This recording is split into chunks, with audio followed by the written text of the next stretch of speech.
Hey everyone, welcome to Gaming Explain. In today's video, I'm gonna show you how to delete or remove friend on Monopoly Go. So let's get started.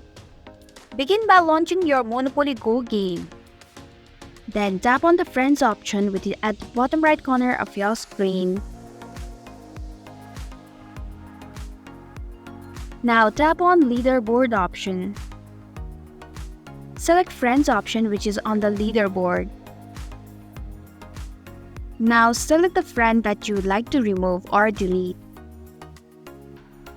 Tap on the remove button. If you are sure, tap on the remove option once again.